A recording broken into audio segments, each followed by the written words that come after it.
Então, boa tarde a todos e a todas. Estamos dando continuidade a um ciclo de palestras, né, que nós estamos tendo dentro do grupo GPFEM, e hoje tendo o prazer enorme de estar aqui com a professora doutora Leila, por quem tenho um carinho imenso, né, nos conhecemos no mestrado, e mais especificamente no grupo Catáfora, do qual fiz parte há algum tempo, né, e que aprendi muito, né, e construí laços de boas amizades, e dentre essas amizades está Leila, alguém que eu admiro imensamente, né, que tenho acompanhado também alguns trabalhos relativos a esse ensino, né, ensino principalmente de gêneros digitais, ensino em tecnologia, e é sempre muito bom, né, muito bom ouvir a Leila. E nós estamos trabalhando no grupo GPFEM em linha 1, principalmente essa relação gêneros e ensino com foco nos gêneros digitais. E aí eu lembrei de Leila como sendo, assim, indispensável, né, para os nossos diálogos. E quando conversei com Leila, ela aceitou prontamente, né. Então, muito obrigada, Leila, por essa colaboração aqui conosco, né. Nós vamos finalizar mais ou menos às 17, ou um pouquinho antes, né, até, Leila, você fica no controle desse horário também, para não atrapalhá-la nas atividades seguintes. Então, é isso, Leila, sinta-se muito acolhida nesse nosso espaço de diálogo. Temos a presença de professores da educação básica, como a professora Rosane, que trabalha conosco no Residência Pedagógica. A professora Zuleide deve estar entrando, ela também disse que participaria, né, e alguns outros professores que se interessam muito por essas questões de ensino, tecnologias, né, gêneros digitais. Temos também vários alunos da turma 2017, que estão trabalhando comigo uma disciplina de PEC, né, disciplina prática, de prática na escola, educação básica, e é isso, né? Seja muito bem-vinda, professora Leila. Vou passar a palavra para a Elaine, para fazer a leitura do currículo oficial. Bom, boa tarde a todos. Mais uma vez, agradecendo a professora Leila. Farei agora a leitura, né, um pouco do currículo dela. A professora Leila Raquel Barbosa Alexandre é doutora em Linguística Aplicada pela UFMG e mestre em Letras pela UFP, na área de concentração, Estudos de Linguagem. Foi bolsista CAPES no mestrado. Possui graduação em licenciatura plena em Letras, Português, pela Universidade Federal do Piauí. É membro do Núcleo de Pesquisa em Texto, Gênero e Discurso, Catáfora, da UFP também. Foi bolsista PIBIC, CNPq, no projeto Dialogismo, Referenciação e Gêneros do Discurso, Correlações, Imbricações e Processos de Mútua Influência, sob orientação do professor Dr. Francisco Alves Filho. Atualmente desenvolve pesquisa sobre letramento acadêmico, letramento digital e leitura. É professora efetiva da Universidade Federal do Piauí, Campus Ministro Petrônio Portela, Teresina, com lotação no curso de licenciatura em Letras, Libras.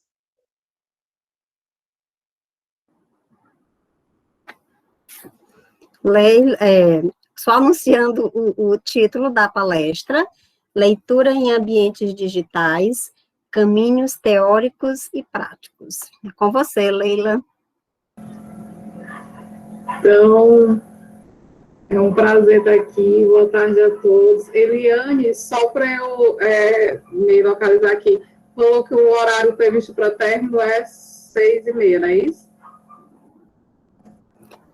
Leila, geralmente a gente fica 1h, 1h30, tá? Então, seria de 6h30 para, no máximo, até às 19h, mas aí fica sob seu controle. Você pode fazer uns 40, 50 minutos de fala, depois a gente abre para comentários, e a gente pode encerrar às 18h30, 18h40, tá bom? No seu horário. Tá certo.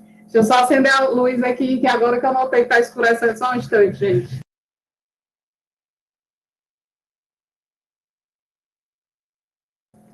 Então, é um prazer estar aqui, assim, eu fiquei muito feliz com o convite da Eliane, eu tenho muita admiração por ela, pela gentileza que ela trata as pessoas e pelas pesquisas que ela desenvolve também. E eu estava até lembrando, tu fez a tua pesquisa no mestrado, foi sobre os comentários online, né? Isso. Está tão em alta agora, porque está cada vez mais em alta, né? Então, é uma referência também, né, para estudar gêneros digitais. Então, estou muito feliz de estar aqui, conversar com vocês.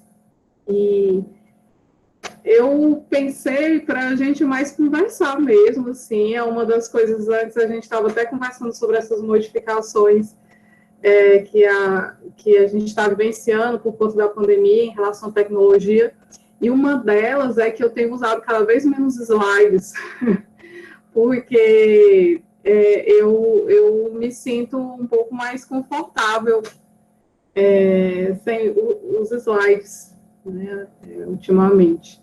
Então, eu tenho usado pouco. E aí eu pensei na gente mais conversar mesmo, assim. E aí veio meu convite para quem puder ligar a câmera para a gente se ver também, vai ser muito bom, tá? E, então, fica o meu convite também para isso, para a gente dialogar. E aí o que eu vou falar tem muito a ver com a minha pesquisa do doutorado, que foi sobre a leitura acadêmica em ambientes digitais.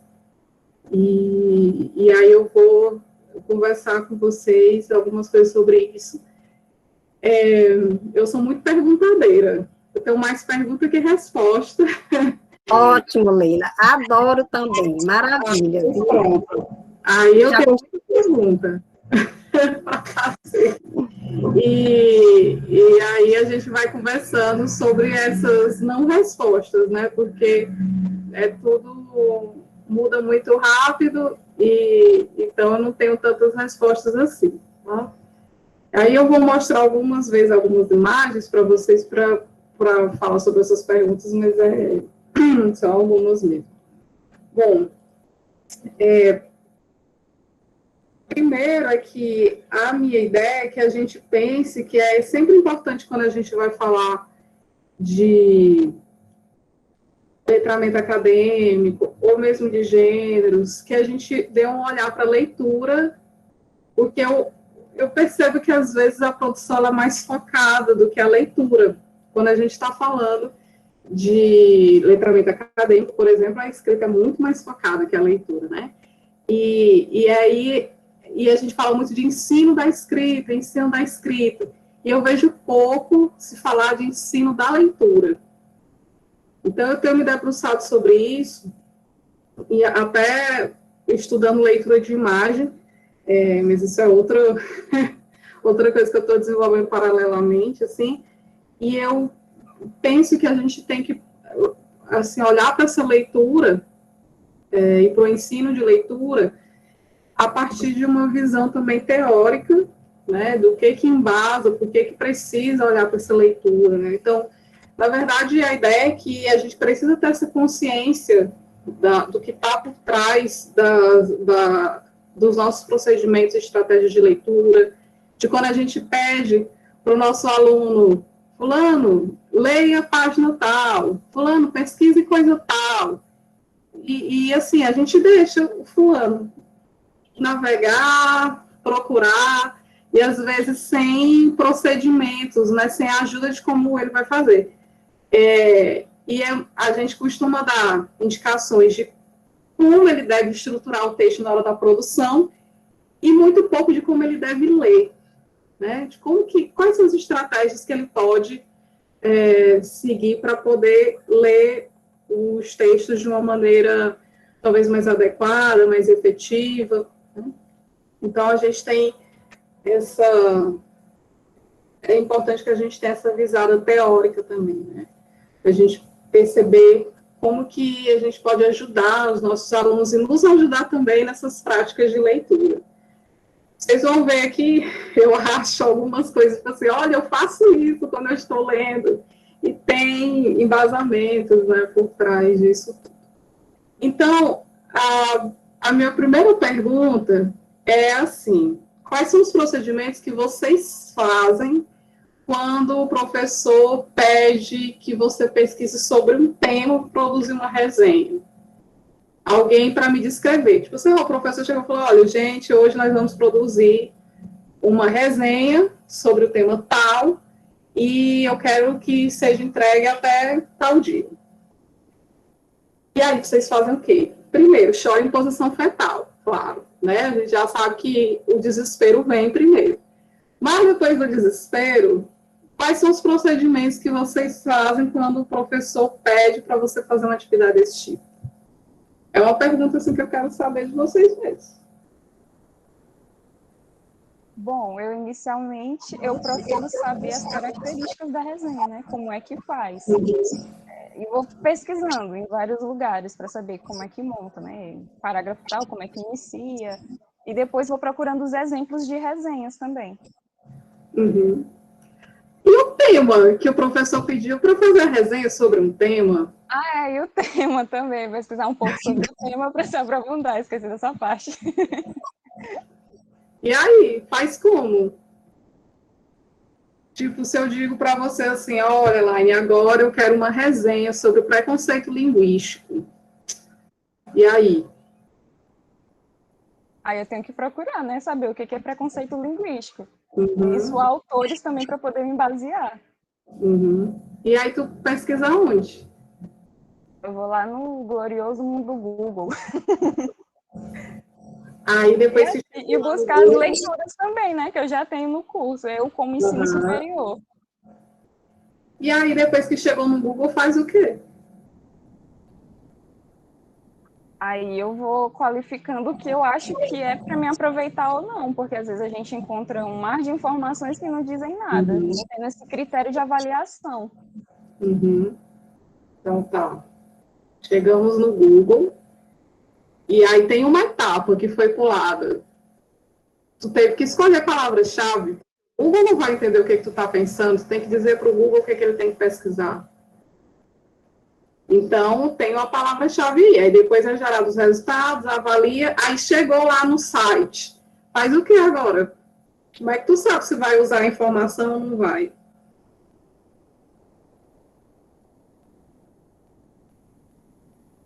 Ó, o Paulo está falando, leio logo o resumo do artigo. Isso é bom. Isso é bom para a gente pensar nessas leituras. A gente vai falar sobre isso. Muito bom.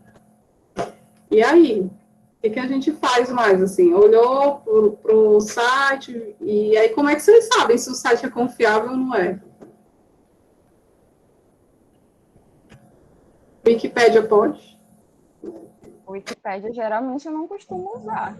A professora sempre nos fala, nos orienta, né? Em sites confiáveis, em revistas, por exemplo, da Cielo, no Google Acadêmico, esses sites mais voltados, que uma área científica, né? Mais reconhecida.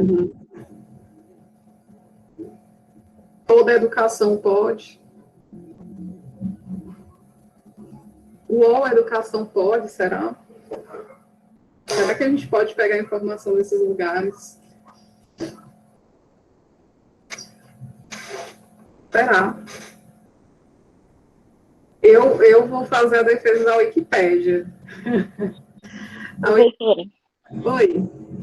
Pode Eu dizer. também, assim, concordo. Eu concordo, assim, né, no sentido, assim, porque eu estava lendo alguns textos da professora Rojo, né, sobre a questão dos gêneros discursivos, e ao apresentar o conceito, né, a respeito de uma determinada temática, ela sempre recorre à questão da Wikipédia também.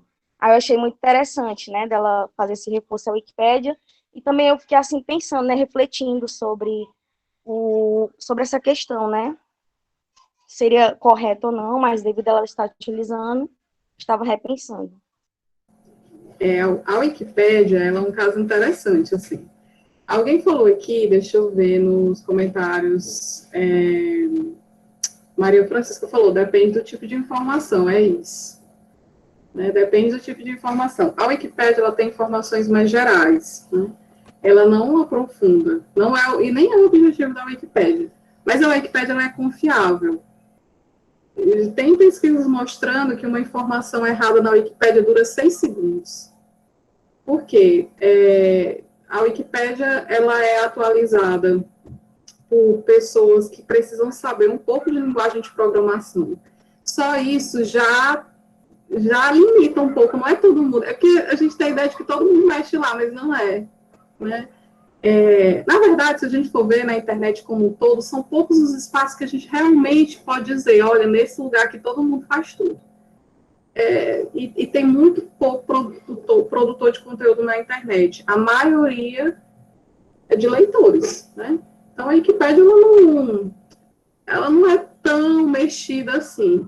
E quando tem, aí as pessoas que estão lá atualizando já ficam de olho para poder alterar a informação e colocar informações mais confiáveis, né?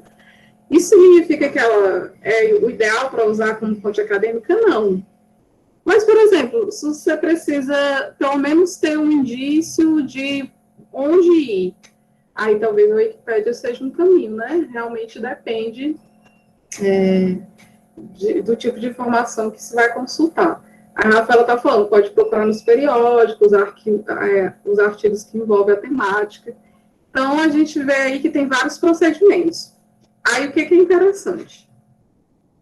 Quando eu perguntei, a Laine muito prontamente me falou dos procedimentos de escrita, né? E estavam já muito assim, é isso, né? A escrita já estava bem consolidada, os procedimentos.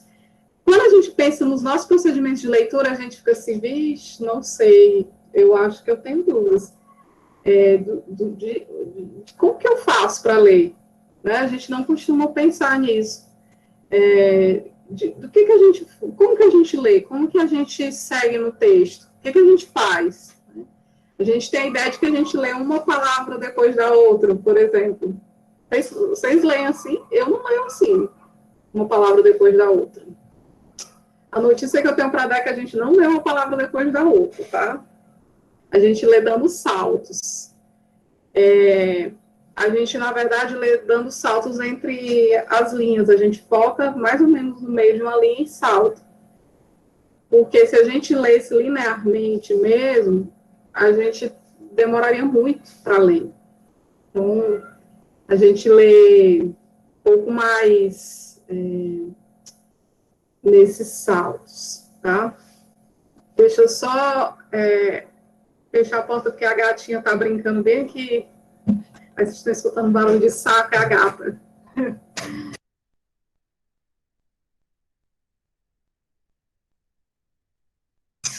Porque essa hora a gatinha fica muito doida aqui em casa, então, bagunça. E aí, outra pergunta em que momento desse percurso todo que a gente foi vendo, pesquisar um tema no Google, escolher o texto, escolher as informações. Qual é o momento em que a gente está lendo? Qual é o momento que vocês acham que começa a leitura, nisso aí tudo? Digam aí para mim, no chat ou com a voz. Qual é o momento que vocês entendem que estão lendo? É difícil a pergunta?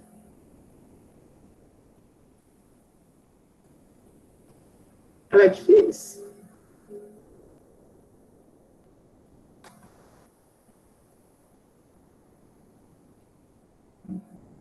Digam aí para mim. O que vocês acham? O que vocês sentem? Agora eu estou lendo. Agora eu posso dizer que eu sou leitor na internet. Eu acho que quando a gente consegue entender, está sendo abordado. Diga de novo, por favor. Eu acho que quando conseguimos compreender o que está sendo abordado. Conseguimos. Quando conseguimos compreender o que está sendo abordado. Sim, sim. Eu acho que sim. Mas aí eu te pergunto, quando a gente coloca as palavras-chave no Google e aí vem aquela lista, né, de resultados, e aí a gente vê assim, se apareceu em primeiro lugar, então deve ser porque é mais relevante. A gente também não está compreendendo um significado a partir da forma. Eu só vim para dar a resposta. Pode falar, Gabriel. Eu acho que também o significado ele estaria relacionado à questão do contexto, né? Para que ele possamos compreendê-lo.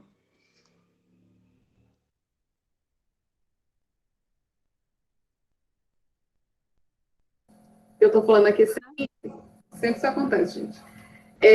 O contexto ele é realmente extremamente importante, porque a gente precisa ter um paro para poder entender as coisas, né? Então, tanto contexto linguístico quanto contexto extralinguístico. Mas aí eu vou fazer outra pergunta que eu acho que é importante. O texto, quando a gente fala de texto, a gente só está falando de palavra? Texto é só verbal? Será que a gente não lê aqueles resultados do Google, assim, e os sites também, que a gente está vendo a disposição das coisas, será que ali não é também texto, né, a ser lido? Então, acho que passa muito por aí, né, dessas características, assim. Bom, a questão é que leitura é uma compreensão da relação de forma e significado, né? Então, se for fazer de maneira muito simples, é isso. Tudo que a gente lê tem forma e significado. Aí a gente até tem uma expressão, não sei se alguém aqui já usou, tipo assim, eu tô te lendo, fulano, tô te lendo, eu tô te lendo. Quando a gente diz isso, a gente está dizendo que pela forma como a pessoa está se expressando, a gente está entendendo o significado, né? Então tem uma relação aí de forma e significado. Eu já li a situação toda, já sei o que aconteceu. Então é porque tem uma certa configuração ali de coisas acontecendo, a gente entendeu o significado. Olha, por essa roupa eu faço uma leitura tua que não é boa. Então a gente tem mais uma vez a relação, né, de forma e significado. Então a leitura a gente vai o tempo inteiro ficar na descoberta dessas relações, explorando essas descobertas, né? E aí, quando a gente pensa nessa relação de forma e significado, ela vai ter vários níveis. Então, quando a gente vê um site, a gente também está vendo ali uma relação de forma e significado. Ele não é caótico, a gente está compreendendo. Você já deve talvez ter visto uma ideia de que o gênero funciona como horizonte de expectativa para o leitor, né? E também para o escritor. Porque quando a gente tem a compreensão do gênero, a gente vai conseguir mais ou menos relacionar as configurações de forma e significado, né? E quando eu falo disso, é claro que essas relações de forma e significado, elas são completamente relacionadas à cultura, completamente encharcadas de cultura. Não tem outro jeito de conceber nenhuma relação de forma e significado nessa vida que não seja cultural. Porque não tem jeito mesmo, não tem, né? A gente faz separações dentro da linguística para poder estudar, mas na vida real não tem jeito.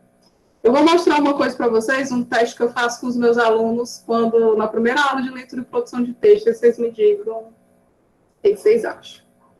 Vou projetar aqui para vocês verem. Um instante.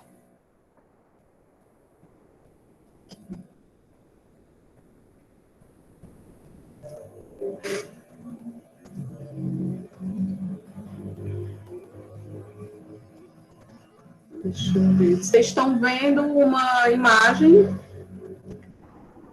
Sim, Leila. Dá para entender o que está escrito nessa imagem? Está muito pequenininho. Vocês sabem o que é essa imagem?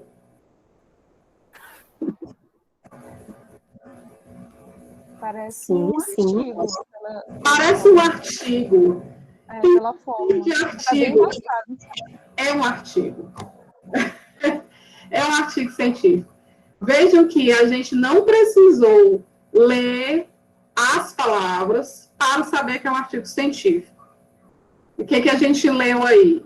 A forma, a imagem, né? A gente leu a forma da imagem, e como a gente já está muito habituado ao gênero, ao desenho do gênero, né? A gente conseguiu ver, olha, isso é um artigo científico, porque a gente está vendo que tem um título, que tem uma especificação do resumo, talvez numa fonte menor, e o restante do texto, e as divisões em parágrafo e tal. Então, a gente está lendo a imagem do artigo científico, né? E representa muito o que é esse gênero. Com outros, não dá para fazer isso tanto, mas com gêneros acadêmicos que eles são bem mais... se a gente pensar no Bakhtin, quando fala de relativamente estável, né? Os gêneros acadêmicos, eles querem puxar muito para o estável. Eles puxam mais para o estável do que para o relativo, né? Então, eu mostro isso para os meus alunos, para eles perceberem que a gente está lendo o tempo inteiro, não só palavra, mas a gente já tem indícios de configurações genéricas a partir do design, da imagem, da maneira como as partes se combinam, dos blocos de texto, né? Então, a gente também faz isso na internet.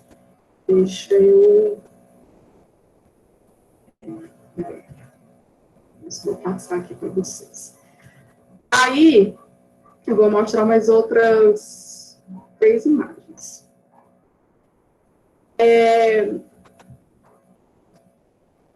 Essa aqui, vocês estão vendo? Vocês vão ver essa imagem em algum lugar? Esse é um retrato da leitura. Vocês nunca viram esse retrato da leitura? Esse é o retrato da leitura, gente. Fotografado para vocês. Aí é como o meu aluno lê. É desse jeito aí. Aí eu vou mostrar para vocês agora. Olha aqui como eu leio. Tá? E qualquer um de vocês lê assim. Desse jeito. É estranho, né? Mas essa imagem, vou explicar para vocês o contexto dela. Quando eu estava numa aula de leitura em ambientes digitais com a minha orientadora do doutorado, que é a Carla Coscarelli, eu fui desenhar no quadro, lá na UFMG, uns percursos de leitura. E aí ela viu, e foi mais ou menos isso aí, ela viu e falou assim, por que esse está muito afastado?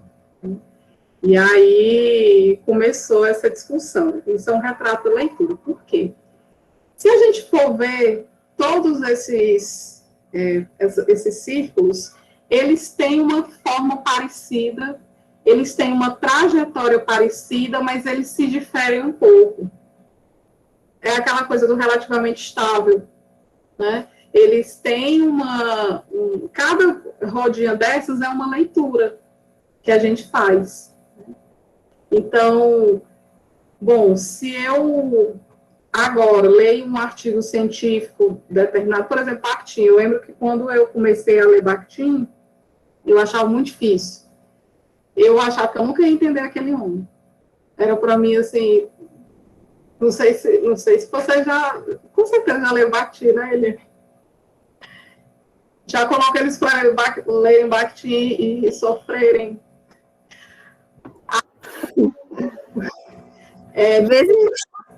Olha aí. Então, vocês vão reconhecer essa sensação. A primeira vez que eu li, eu achei muito difícil. Quando eu li de novo, eu já achei um pouco melhor. Aí, hoje em dia, eu acho assim, nossa, que texto bom de ler. Então, cada vez que eu li o texto do Bakhtin, foi uma rodinha dessas, né?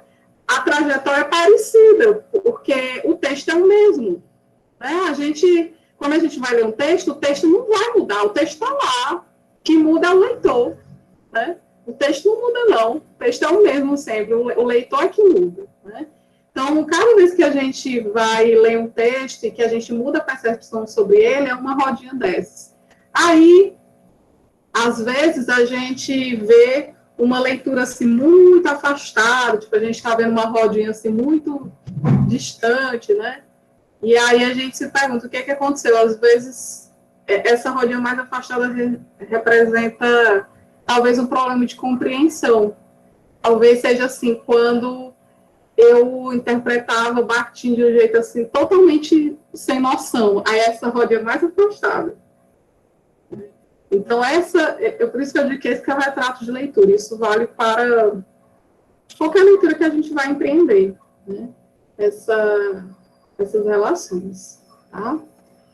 E aí, a Carla, quando eu fui desenhando para explicar para ela essa ideia que eu tinha tido sobre como que a leitura funcionava e tal, e ela me perguntou isso, por que essa rodinha está mais afastada? O que ela representa? Então, ela representa o relativamente. Então, quando a gente tem essa leitura que a gente percebe que é um pouco mais diferente, ou quando a gente está aprendendo e a gente bate mais cabeça, né, com a leitura. Mas o texto é o mesmo. Esse é um ponto, assim, o texto é o mesmo. Eu acho que a imagem, agora eu vou mostrar só mais para frente. Vou parar aqui para a gente continuar.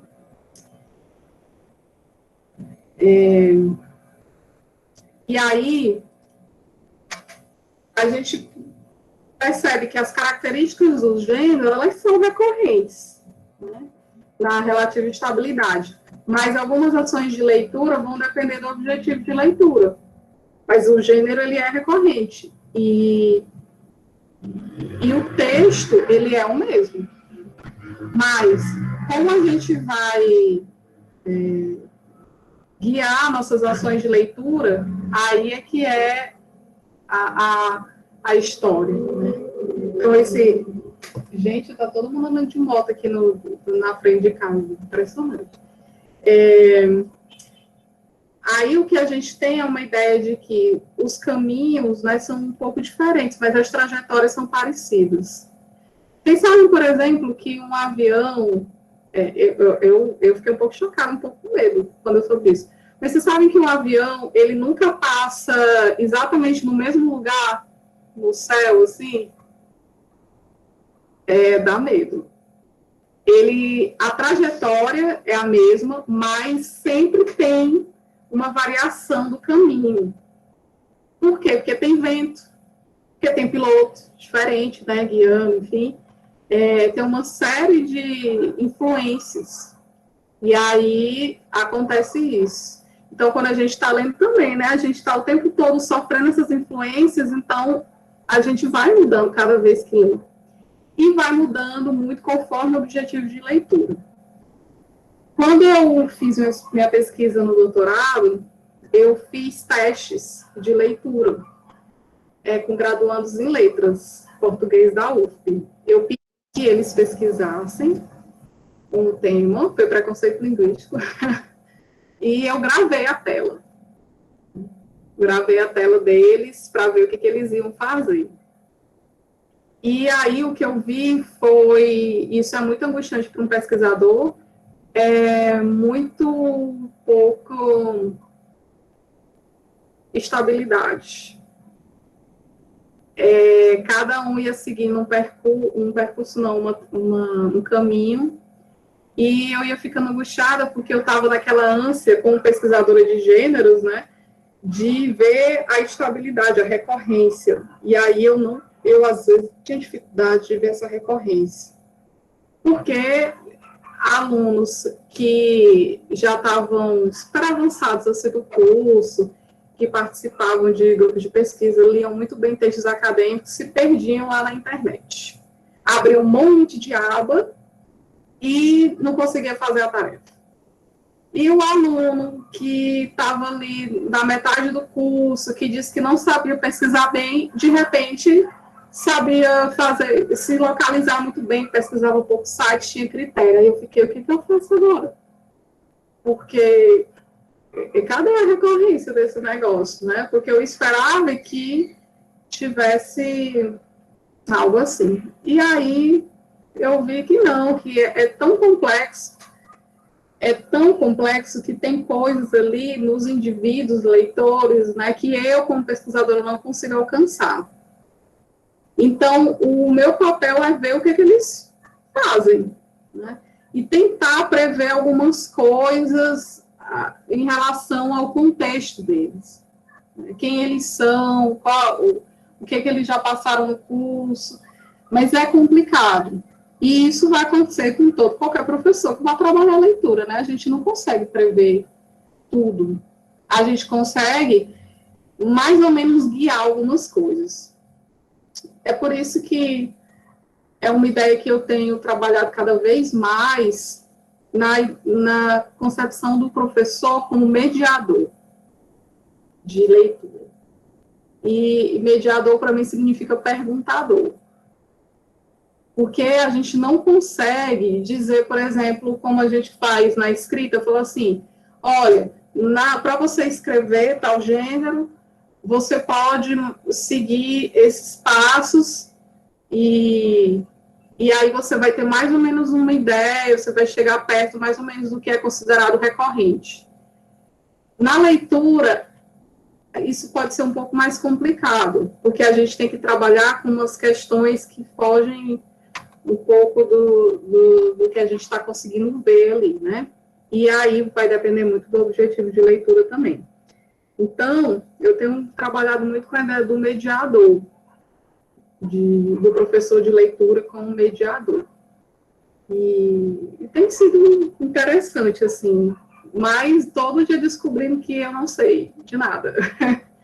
Que eu vou só dizendo assim, fulano, olha para isso aqui, tá vendo esse título? Olha para esse título, o que você acha que esse título pode dizer?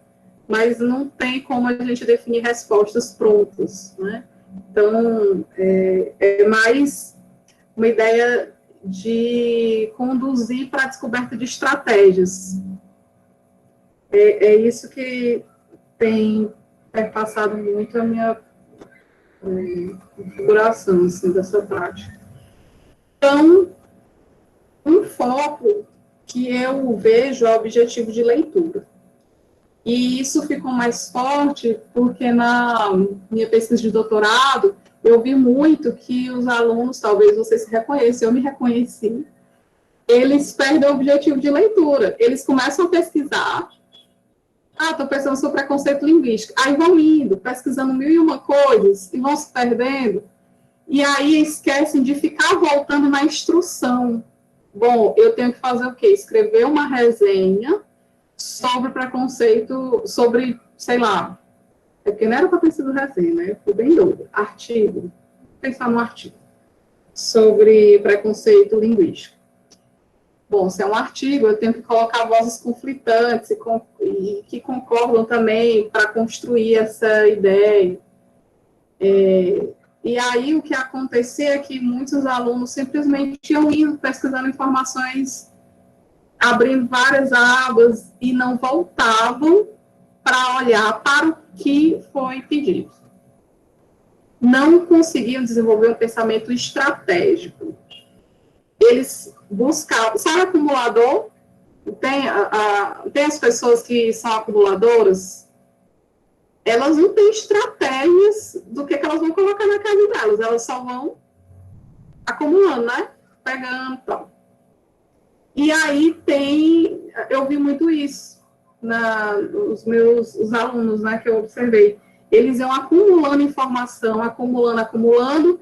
Na hora de produzir o texto, não servia para nada. Aí eles tinham que fazer tudo de novo. Ler de novo, pensar em estratégia novamente, porque o objetivo de leitura se perdeu logo no início. E eu digo que eu me reconheço porque eu me reconheço mesmo. Quando eu estava iniciando, assim, eu fazia muito isso, né? E eu só pesquisando informação. E não pensava muito como que eu ia conectar essas informações para o meu objetivo. Eu faço isso até hoje.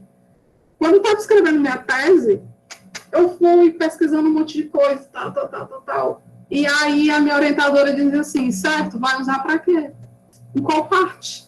Para dizer o quê? Para responder que pergunta da tua pesquisa. Aí eu ficava, Gente, eu passei 6 meses pesquisando uma coisa que não tem relevância para o que eu me propus, né?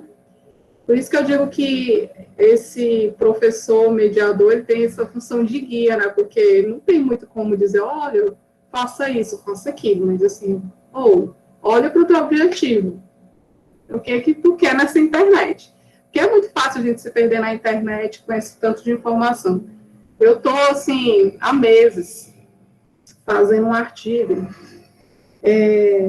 e aí eu nunca saio do referencial teórico, porque eu toda hora fico vendo uma informação interessante, aí fica assim, eu podia colocar isso no meu artigo? Vou botar. Aí eu depois vejo, não, ela não cola com as outras, vou tirar. E nisso não anda. Então, eu não sei se vocês estão se sentindo irmanados nesse sentimento, mas isso acontece muito comigo, né, de se perder esse objetivo de leitura e acabar prejudicando a escrita, porque a escrita não anda.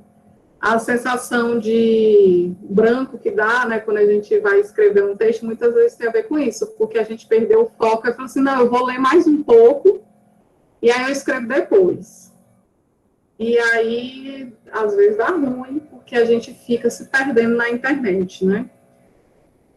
É uma das características da internet, ela é feita para a gente se perder e nunca mais sair dela. E quando a gente pensa que ela está falando que está aliviada, a gente se sente, assim, próximo dos sofrimentos, né? Eu tinha falado, isso, ter sempre a vista objetivo. Então, a internet ela é feita para a gente se perder mesmo. E a gente tem muita informação acadêmica, muita coisa. Então, é muito fácil a gente se perder. E aí é que vem o foco no objetivo de leitura, né? Na internet, isso é muito fundamental também. Então, o objetivo de leitura, ele é a grande questão aqui, porque ele vai guiar, inclusive, os nossos procedimentos dentro da internet.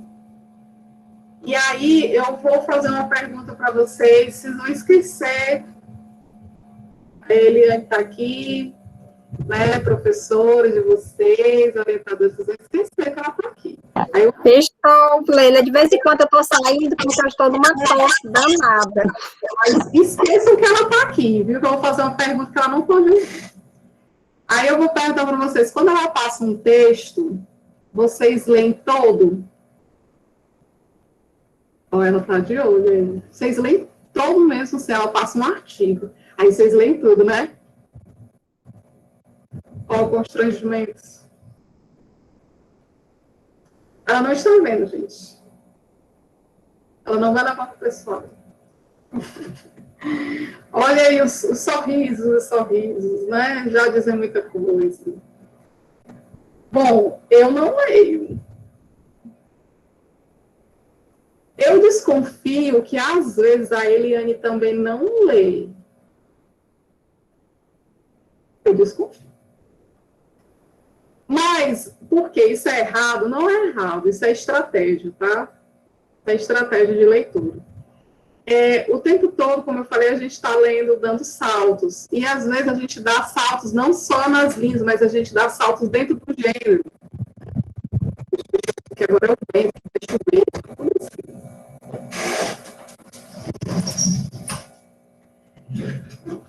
E aí, às vezes, a gente dá saltos na configuração do gênero. Então, por exemplo, se eu sou uma pessoa que eu já li muito artigo científico, e eu sei... Ai, gente, só... É porque está tendo uma tempestade aqui, só um instante. Olha, em Teresina, viu? Tempestade, vento forte. É em Teresina, Leila? Tá legal. Aqui. Bom, se a gente pensa no artigo científico, né? Bom, estamos lendo artigo científico já faz um tempo, sabemos mais ou menos a configuração, tanto que eu mostrei para vocês a imagem, vocês reconheceram. E eu sei que nas considerações finais tem uma espécie de resuminho dos resultados. E eu preciso decidir se eu vou ler aquele artigo inteiro ou não. Eu vou só para as considerações finais. Às vezes, as considerações finais, elas são mais interessantes do que o resumo, porque o resumo, às vezes, não traz uns elementos que são importantes para a gente entender o contexto da pesquisa. Às vezes, eu quero ver como que aquele artigo aborda determinada questão teórica. Eu vou para referencial teórico e não leio o resto do artigo. Então, isso é o objetivo de leitura. É errado? Não é, tá? O que é errado? A gente passar por essas coisas sem ter estratégia. Quando a gente pensa em estratégia, aí as coisas ficam mais claras de por que a gente está fazendo isso, tá? Então, eu tenho pouco tempo para fazer meu TCC e tenho que ler muito artigo. Vou fazer o que para escolher? Vou para o resumo, vou ali para as considerações finais, e dali eu vou selecionar o que eu quero, né? Então, isso é interessante como estratégia. E isso também é uma consequência da quantidade de informação que a gente tem que lidar hoje. Antigamente, quando a gente não tinha internet, eu ainda peguei um mundo sem internet. Quando eu era pré-adolescente, não tinha internet ainda. E aí não tinha artigo científico só se fosse papel, o livro só era papel, então não tinha tanta informação para a gente lidar, dava tempo de ler tudo.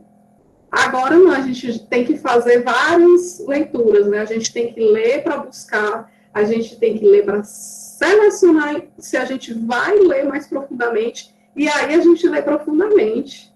É muita coisa, né? A gente faz isso em biblioteca. Biblioteca a gente faz isso. A gente chega na biblioteca, aí a gente vai, busca ali pela capa do livro, vira o livro, né? E vê atrás, na quarta capa, se as informações são interessantes, e aí vai aprofundando. Então, a gente faz isso. Só que na biblioteca, a gente sabe que as informações ali são confiáveis, porque elas estão na biblioteca. Na internet, a gente ainda tem que fazer esse trabalho de ver se as informações são confiáveis ou não. Na biblioteca, não precisava. Então, dá mais trabalho. Ler agora, não é nem ler, mas buscar informação é mais trabalhoso. E tem a ver até com que eu e ele, a gente estava conversando antes, né, que parece que a carga de trabalho aumentou, mas é porque isso é muito claro. Quanto mais a tecnologia vai se desenvolvendo, mais a gente vai ficando sobrecarregado de informação. E a gente vai tendo que desenvolver mecanismo para lidar com essa sobrecarga, né? É o que está acontecendo hoje, né, com o serviço remoto, é muita informação. E aí a gente, por exemplo, se fosse no presencial, a gente teria menos eventos acadêmicos e palestras do que a gente tem no remoto. A possibilidade de ter mais eventos acadêmicos e propiciar isso para pessoas que estão distantes fez com que a gente se engajasse mais nisso, mas claro que isso causa sobrecarga, né? Por exemplo, para quem está organizando, né? Ele deve saber disso. É prazeroso, mas é um trabalho a mais, né? Que a gente acaba aproveitando oportunidades, mas a gente também acaba tendo mais trabalho, né, do que a gente teria. Então, essa é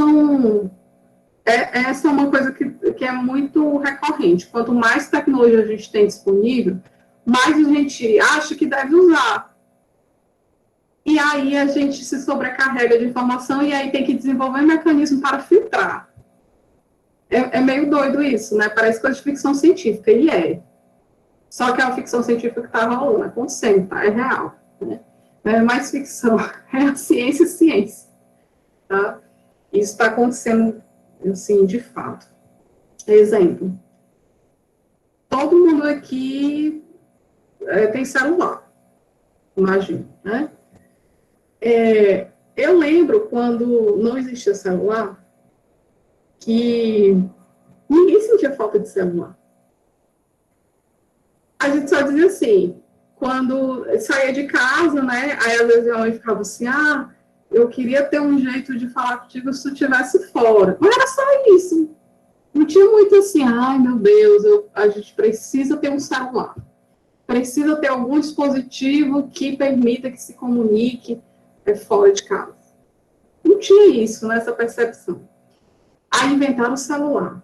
No momento que o celular ficou disponível, todo mundo sentiu que aquilo era a coisa mais importante do mundo. O fato de a tecnologia ficar disponível fez a gente sentir que precisava dela. E aí começou a ver um monte de função que o celular poderia atender. E aí sobrecarga, né? Então, isso acontece com tudo. Todo mundo vivia muito bem sem WhatsApp, sem Instagram, Facebook. Mas no momento que fica disponível, a gente meio que se sente convidado ou quase obrigado a estar ali, usufruindo.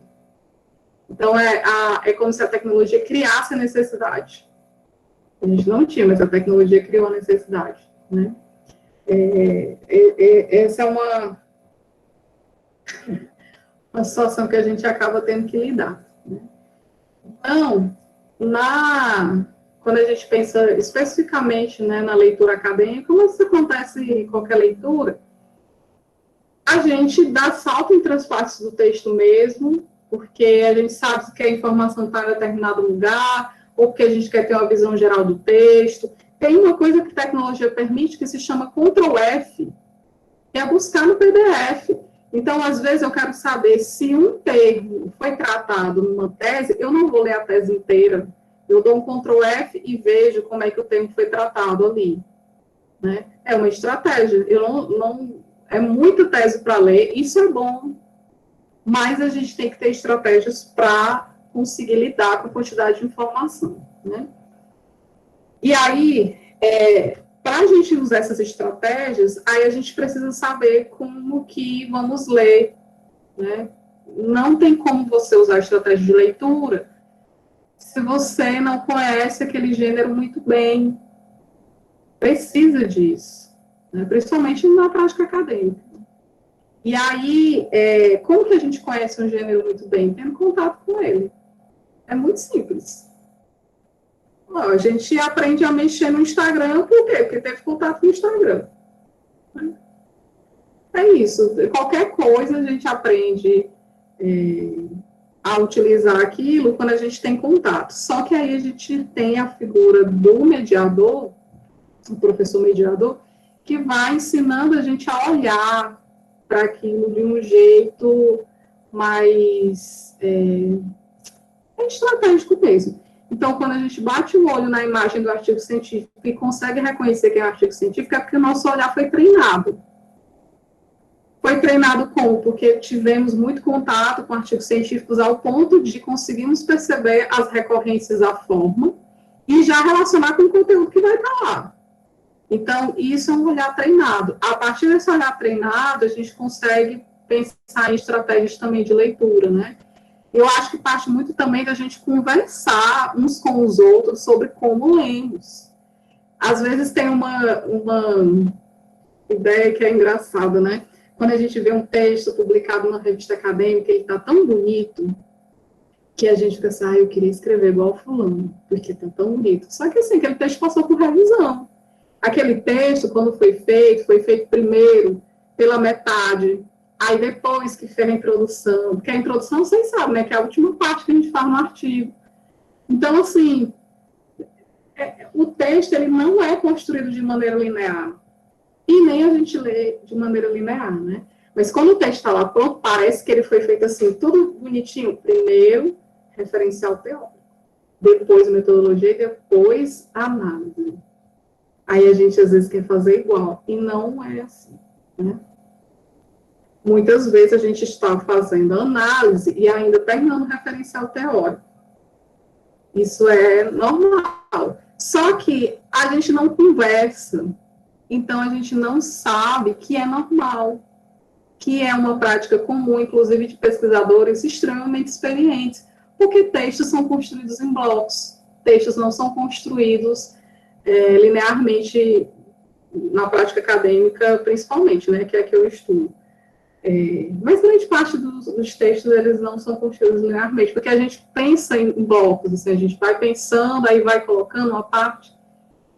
Então, essa configuração, né, essa ideia de não linearidade, ela é importante para a gente pensar isso. Deixa eu ver uma pergunta aqui, da Eliane, como que eu relaciono essas estratégias de leitura ao ensino na educação básica, principalmente pensando nos gêneros digitais. Aí eu acho que é guiar os alunos mostrando a realidade dos textos e o próprio professor se colocando como esse leitor. Então, tipo, como eu leio, é meio que isso é interessante para o aluno saber como que o professor dele lê, como que o professor dele usa as estratégias. Porque às vezes a gente chega assim para o aluno e diz, olha, não vá em tal site, que esse site não é confiável, não quero que você vá. Mas aí o próprio professor já deu uma olhada naquele site, porque às vezes ele precisava de uma informação básica e aquele site ajuda. Então, por que não falar, olha, você tem esse site aqui, ele não é confiável para informações acadêmicas, mas se você quiser uma informaçãozinha assim, só para iniciar, pode ser interessante, né? E ensinar a ler isso. Eu vou dar um exemplo aqui. Peraí, deixa eu botar. Pronto, eu vou projetar aqui para vocês, que eu acho que ajuda a responder a pergunta.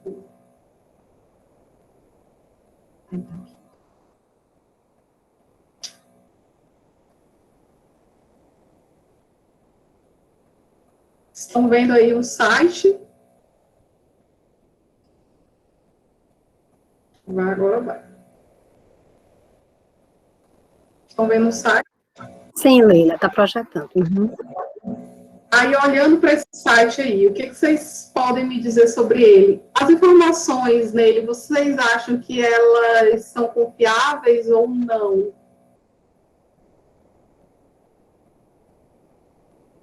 É julgar mesmo, é igual no BBB. Julgar as informações, só olhando, assim. Vocês olhariam para esse site com desconfiança ou confiariam nele? Só olhando para ele.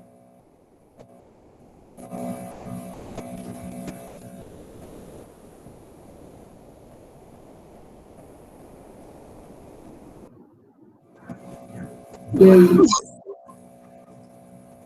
Eu acho que, assim, no primeiro olhar, às vezes é difícil confiar ou não, né?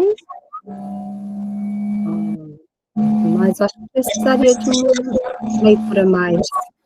Sabe porque eu não estou conseguindo visualizar bem?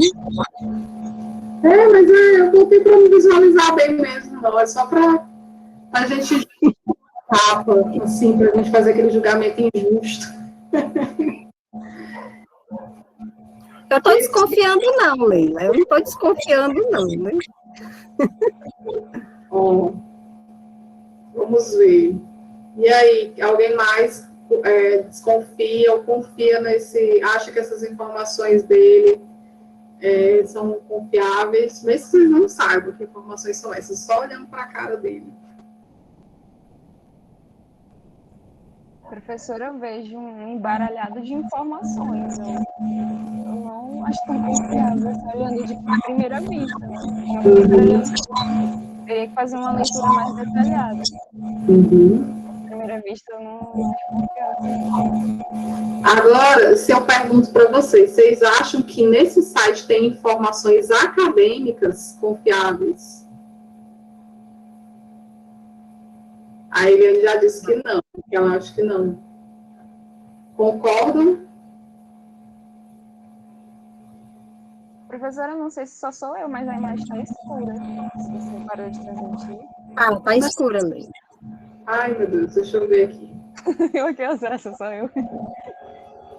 Deixa eu ver, porque eu acho que meu computador está meio ruim.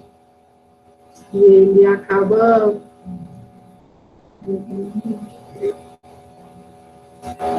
Professora,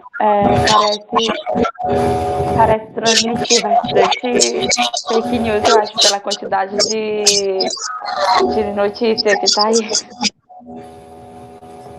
Sim. Então, esse site, ele é antigo, né? É porque os sites antigamente tinham essa cara. Eles eram assim. Esse site, ele é confiável para as informações que ele quer dar. Ele é um blog, né? Ele é confiável. Só que a gente sabe que não encontraríamos informações acadêmicas aí. Por quê? Porque já temos uma experiência com suportes, né, lugares em que os gêneros estão postos na internet, que a gente sabe que não tem essa cara. E isso a gente não nasceu sabendo. Aprendemos de algum jeito. Aí onde que a gente aprendeu, tá? É aí que entra essa figura também do orientador, do professor, né? Qual foi o contato que a gente teve para que a gente olhe para esse site e aí diga assim, olha, informação acadêmica não vai estar aqui. Eu vou mostrar outro. Aí esse aqui já muda, né? Vocês estão vendo? Esse aqui com certeza tem informação acadêmica. Eu acho os sites das revistas acadêmicas péssimos. Péssimos. Eles não são funcionais. Eles são funcionais, mas eles não são agradáveis. Eles são feitos muito assim para acadêmico. Ele não é intuitivo. Você não bate o olho e fala assim, eu tenho que ir em tal menu para encontrar informação tal. A gente tem que ir aprendendo mesmo, né? Mas a gente olha e sabe mais ou menos para onde tem que seguir. Então, isso é muito de treinar o olhar. Aí, isso precisa ser feito, Eliane, pode dizer. Só para abrir um parênteses, né? Eu tenho conversado muito com os meninos, dito a eles que hoje eu penso que o professor tem um papel enorme, talvez maior do que nunca, enquanto orientador de leitura, de produção de texto. Pensando no gênero comentário online, por exemplo, que é um gênero que eu tenho, assim, me debruçado há um bom tempo, né, como você disse, desde o mestrado, passei pelo doutorado, e ainda hoje desenvolvo pesquisas aí em torno do comentário online. E aí o que se observa é que os alunos da educação básica, por exemplo, em sua grande maioria, eles escrevem comentário online, seja nas redes sociais, como Instagram, Facebook, seja em aplicativos como o WhatsApp, né? Mas, mesmo eles sabendo escrever em comentários online, o professor ele tem um papel muito grande em sala de aula, nesta leitura e produção, né? Pensando, por exemplo, nos aspectos éticos. O que é que eu posso, né? O que é que eu devo escrever ou não, como, o que é que o gênero, né, comentário online, me permite escrever a depender do espaço onde ele será publicado. Porque, mesmo pensando no comentário online, uma coisa é você escrever comentário online em sites jornalísticos, né, em redes sociais, outra coisa é você escrever comentário online num site de divulgação científica, né? Então, eu tenho batido muito nesta tecla, né, da necessidade do professor como mediador de leitura. E aí nós temos trabalhado muito também com o gênero notícia online. E eu vejo, assim, mais do que nunca, a importância do professor na educação básica como esse mediador, né, criando estratégias que levem, ou adotando, né, orientando estratégias que levem os alunos a perceberem, por exemplo, marcas do que é ou não notícia verdadeira, né, o que é fake, E aí, se valer de estratégias de leitura, como você disse, para não cair, né, nesse naufrágio, né, no espaço virtual, saber voltar, estar lendo uma notícia, clicando nos links e depois saber voltar novamente, porque ele vai nesse clique de um link, vai para outra página e depois vai, sabe Deus onde vai parar, né? Então, assim, que maravilha seria, né, se nossas escolas, principalmente pensando nas escolas de educação básica da rede pública, tivessem condições realmente de oportunizar essa leitura virtual, essa leitura online, onde não se lesse um print, né, porque hoje eu penso que ler um print de uma notícia só em último, né, não tem o recurso mesmo de você ler ela ali em tempo real, online, né, para você ir junto com ele, você professor, ir junto com esse aluno, clicando nos links e dando essas orientações, né. Então, ultimamente tem me inquietado muito essa questão do ensino de leitura, né, enquanto estratégias para a educação básica. E aí as orientações que você traz, relativas mais ao ensino superior, elas podem ser muito bem visualizadas nesse link com a educação básica.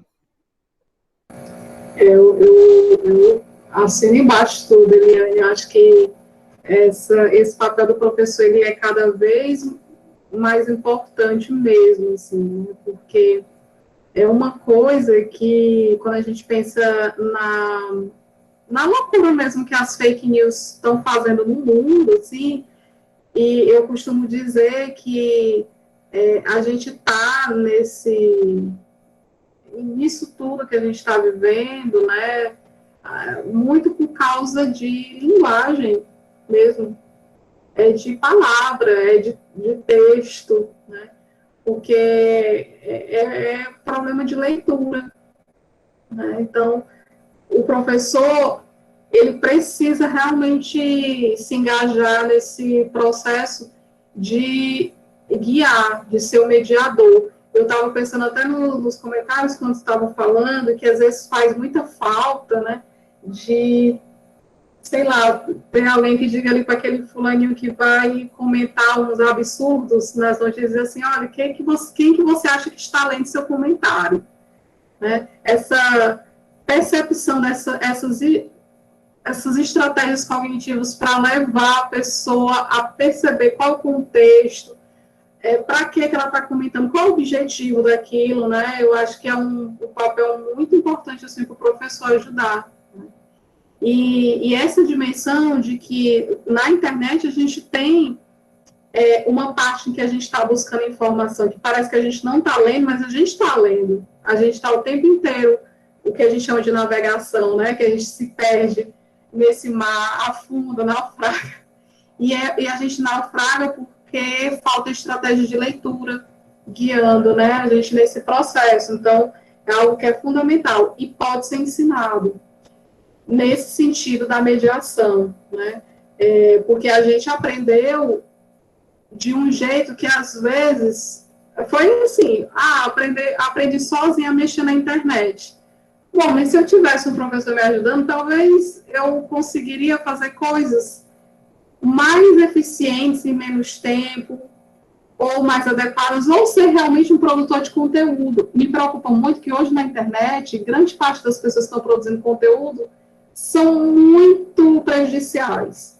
E a maioria das pessoas que são muito interessantes, assim, que têm boas ideias, não estão produzindo conteúdo porque a gente não vê a internet como um lugar de manifestação, de fato, mas de consumo, né?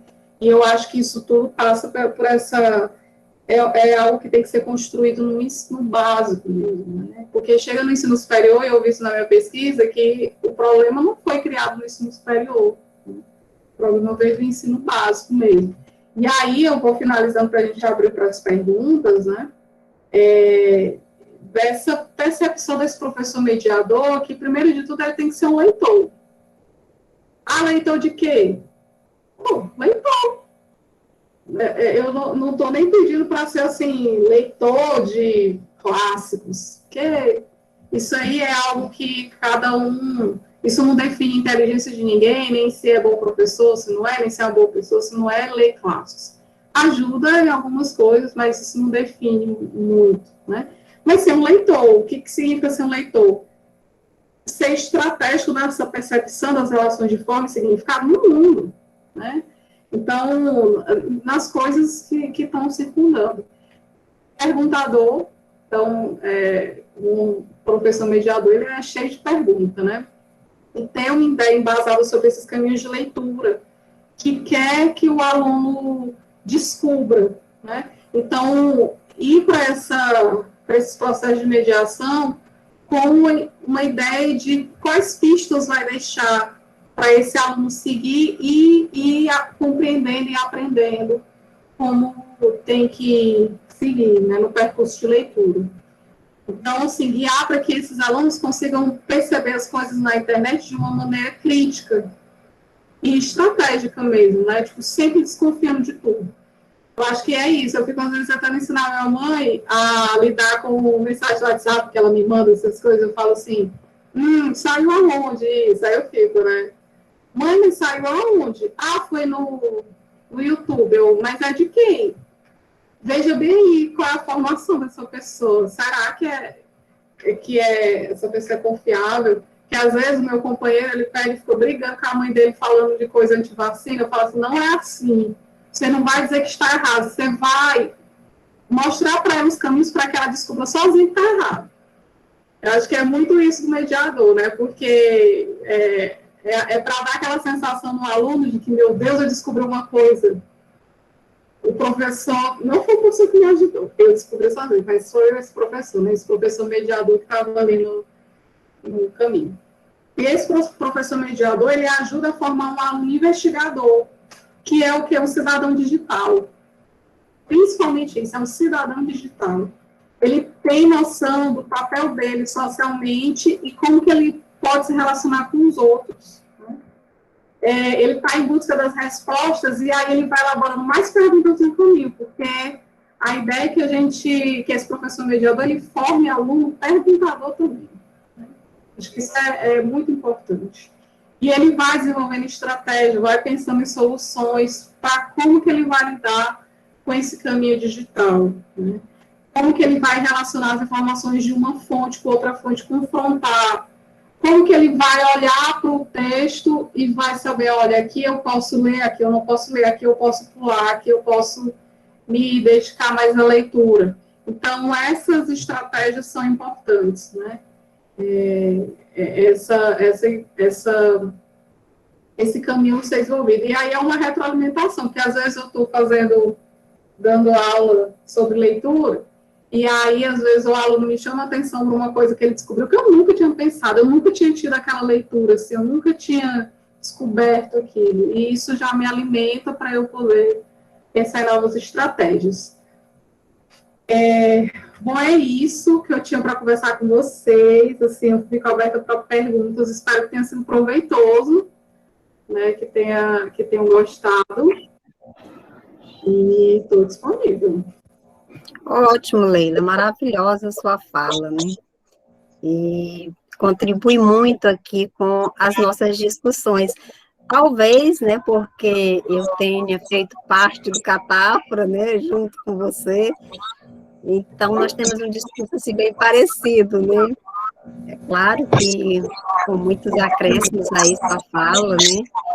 E foi ótimo porque você relacionou ao mesmo tempo com o ensino, né, superior e também a educação básica, e como o nosso público aqui maior são os licenciados, então muito legal, muito produtivo. E agora nós deixamos aberto para questionamentos, comentários. Vamos lá, vamos participar e interagir. Eu não tenho uma resposta não, mas eu gosto da pergunta.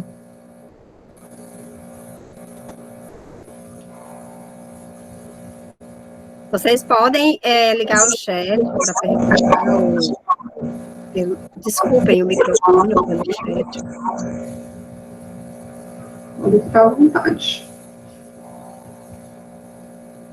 Oi, Oi. Enquanto vocês se organizam, enquanto vocês se organizam para perguntarem, eu vou fazer um pouco de questionamento para a Leila, né? Leila, desculpa, eu desativei teu som porque tá dando microfonia aqui no meu, né? Não sei se é só com o meu. Eu estava lendo esses dias um livro digital, né, que parece-me que letramentos digitais na escola, deixa eu ver, eu acho que até tenho anotado aqui o nome dele, tecnologias digitais na escola. Aí tem um artigo do Clécio Busen, que é bem interessante, né, todos os textos desse livro são muito bons, eu fiz, Leila, aquela leitura estratégica, né, saí olhando o sumário, né, e alguns pontos do livro, né, porque realmente essa ideia é muito necessária, não dá para você ler tudo, né? Então, você vai nessas estratégias de seleção. E aí tem um texto de Clécio Busen que ele faz uma discussão sobre pedagogia tradicional e pedagogia dos vínculos, relacionando ao ensino em tempos de pandemia, né? Defendendo a ideia de que, nesse momento, se deva centrar o ensino, principalmente na pedagogia dos vínculos, né, tanto na esfera federal, estadual, municipal, quanto na rede privada, né. E aí, assim, diante de tantas dificuldades que a gente tem em termos de tecnologias, na escola, né, e aí eu te pergunto, como que você visualiza essa pedagogia dos vínculos voltada aí para essa sensibilização, com sensibilidade em relação às desigualdades sociais, né, a diversidade também, porque o nosso país é geograficamente muito grande, e, né, nós temos essas diferentes esferas aí, federal, municipal, estadual, privada, cada uma com as suas nuances, diferenças, né, então como que você pensa ou visualiza essa pedagogia dos vínculos se contrapondo à pedagogia tradicional? Eu não sei se seria se contrapondo. O termo para mim é novo, assim, né? Pedagogia dos vínculos, assim. Mas, pelo que tu falou, eu entendo que talvez seja uma coisa que eu tenho falado muito do ensino com afeto. É nesse rumo, né? É nesse rumo, ele usa, inclusive, o ensino afetivo, né? Eu vi esse termo. Eu tenho pensado muito nisso, Eliane, assim, na minha prática, né, docente, e tenho falado isso muito para os alunos, porque a gente está vivenciando uma situação que é impossível levar ferro e fogo as coisas, que eu já acho que nem quando estava no presencial não deveria ser assim. Uma coisa que, por exemplo, é uma prática que eu tinha, um lema, aluna, mãe, não desiste de disciplina minha. Eu tenho esse lema, né? O que eu puder fazer como professora para que uma aluna que tem filhos não desista da minha disciplina, eu vou fazer. E aí, eu acho que essa coisa que era muito individual, assim, de uma expectativa minha, hoje ela é fundamental, né? Porque a gente está tendo, como docentes, entrar na casa dos alunos e está tendo contato com uma realidade que a gente, às vezes, fica ali distante, a gente acaba se envolvendo um pouco mais pessoalmente, assim. E aí, em relação à tecnologia, por exemplo, sabendo que muitos alunos, por exemplo, não têm como assistir às aulas, porque não tem internet, não tem nem lugar, né, para assistir. Eu tenho, por exemplo, gravado as minhas aulas, né, para poder permitir isso. Não é confortável gravar todas as aulas, porque às vezes a aula não está muito boa, a gente fica assim, mas eu tenho feito isso para viabilizar de algum jeito. Mas isso não é a prática mais difundida, né? E essa ideia também, pensando uma pedagogia do conectivismo, né, que eu tenho gostado muito também dessa ideia de ver as pessoas como fonte de conhecimento, né, e procurar as pessoas como fonte de conhecimento, realmente se agregar às pessoas, né. Tipo assim, eu não sei tal coisa, mas eu vou ali pedir para a Eliane me ajudar, porque ela sabe, e vai me tirar um peso, ou vai me colaborar comigo de algum jeito.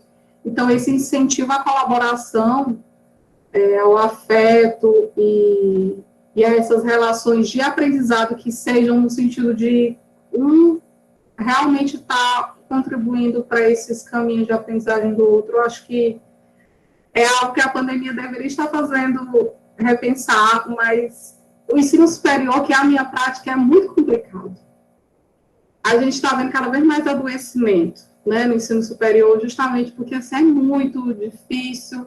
É o que eu falei para vocês, né? Eu acho que falta muita gente conversar, dizer, olha, eu faço sim, eu não leio o texto todo. Quando a minha orientadora disse isso para mim, eu fiquei, como assim? Né? Então, falta muito isso também, de a gente ser muito honesto como pessoas parte desse universo, assim, do que a gente faz, de como que a gente faz para sobreviver. Não sei se eu respondi, assim. Respondeu sim, Leila. Inclusive, né, no texto, Clécio Buzen fala nessas duas palavras que você usou aí, que é afeto, né, ele usa o termo afetividade, e colaboração, né, porque ele defende que seja o momento de um trabalho coletivo, né, e aí ele coloca de uma forma bem ampla também, não apenas dentro de uma mesma escola, mas coletiva em termos de estado, de município, né, de federação. Então, é isso, né, essa pedagogia dos vínculos, mais do que nunca, se faz muito necessário, né, muito necessário para, pelo menos, minimizar, né, essa desigualdade que a gente sabe que é tão marcante. Tem aqui um questionamento no chat, Leila, né, da Patrícia Lima, letramento digital, como trabalhar a escrita formal, produção, com impactos das novas tecnologias, em que a forma de se escrever são variadas. Em que a forma de se escrever são variadas? Então, deixa eu só entender. Como trabalhar a escrita formal, com impactos das novas tecnologias. Eu sempre defendo que para a gente pensar em produção de texto, a gente tem que pensar na leitura desses textos. Então, para trabalhar, por exemplo, a escrita formal, né, pensando... A tecnologia não tem tanto impacto assim, não. Parece louco o que eu estou dizendo, mas eu acho que essa influência da tecnologia, às vezes, ela não é assim tão grande na prática de leitura e escrita, não. Eu acho que é muito mais o contexto. Então, por exemplo, a gente está no contexto acadêmico, é muito engraçado que a gente chega numa palestra, a gente faz silêncio, porque a gente sabe que aquele ambiente a gente não pode ficar, né? Então, essas práticas de letramento mais específicas, elas influenciam as práticas de letramento digitais. Eu acho que tecnologia é ferramenta. Tecnologia não manda nas coisas, não, assim, a não ser que a gente dê o poder, né? Mas ela em si não manda. Aí por isso que eu vou falar assim de uma maneira geral. Acho que de uma maneira geral, para trabalhar escrita de qualquer gênero, o ideal é sempre partir da leitura estratégica desse gênero. O que é essa leitura estratégica? É vendo essas construções, as configurações, né, mais amplas assim, do texto, as partes que ele se divide, mas também fazendo cogitações sobre por que está escrito de um jeito. Por que artigos científicos, por exemplo, usam terceira pessoa em vez da primeira pessoa do singular? O que isso significa? É proibido? Não é, mas tem consequências, depende do objetivo. Então, eu acho que pegar cada elemento desses que se quer trabalhar na escrita formal e pensar nele como leitor, qual é o efeito que causa no leitor, qual é o efeito que causa dentro daquela prática de letramento, eu acho que é um caminho, assim, mais adequado para trabalhar a prática de produção, porque senão a prática de produção que não tem amparo em leitura, ela acaba sendo só forma e norma. E aí, o que isso acarreta? Que quando o aluno vai ter que, na vida real, escrever esses textos, se ele só foi treinado com forma e norma, ele não vai saber lidar com situações diferentes, desenvolver o pensamento estratégico, né? Se ele não tiver essa leitura ampla e variada do que se quer que ele aprenda a escrever. Eu acho que é isso, sim. Ótimo. A professora Maria Francisca, depois a professora Zuleide. Professora Zuleide, está de microfone aberto. Maria Francisca, quando terminar, eu passo para você. Vamos lá, Zuzu. Professora Zuleide. Olha, Zuzu, viu, na intimidade. Aí eu lembrei que eu estou numa palestra, aí eu digo, professora Zuleide. Boa noite, gente. Bom, eu vendo aqui a professora... Tá baixinho, Zuleide, teu som. O meu áudio ele não tá muito bom, viu? Mas eu vou... Mas dá para ouvir. Dá para ouvir, né? Bom, eu ouvindo aqui a professora Leila, né? Que maravilha, né? Quanta aprendizagem. Eu sou da educação básica, viu, professora? E toda vez que eu vejo alguém falando de leitura, me vem um questionamento que eu vivo, né? Nesses anos de magistério. E esse questionamento, ele é feito, inclusive, pelos pais. E eu fiquei aqui olhando para você falando, puxa, ela está falando de leitura, né? Tem muita coisa, muita bagagem, eu não posso deixar de fazer essa pergunta. É com relação à indicação, Leila, que nós, né, já que você mencionou aqui a questão do mediador, né, do professor mediador nesse processo, e eu estou trazendo essa mediação para a educação básica, né? Eu, enquanto professora do ensino fundamental, por exemplo. E aí a gente desenvolve esses projetos de leitura, né, para incentivar, e de repente vem o que indicar, né? Que leituras são? Mas tem que obedecer à faixa etária. Mas aí fica aquele questionamento. Confesso a você que eu já li algumas coisas, né, algumas teorias para poder me sentir mais confortável, né, nessa questão das indicações. Eu falo muito do que leio, né, para os alunos, eles gostam, né, muito de ouvir, é uma coisa impressionante. E aí, as indicações, eu queria lhe perguntar justamente isso, né? Por exemplo, o que você acha, né, quando um aluno, por exemplo, do 6º ano, que não gosta de ler, que de repente eu indico o Diário de um Banana para esse menino, né, ou essa menina ler. E aí eu sou, às vezes, questionada, mas o Diário de um Banana, na escola, né? Por que não pode ser um conto do Machado de Assis, né?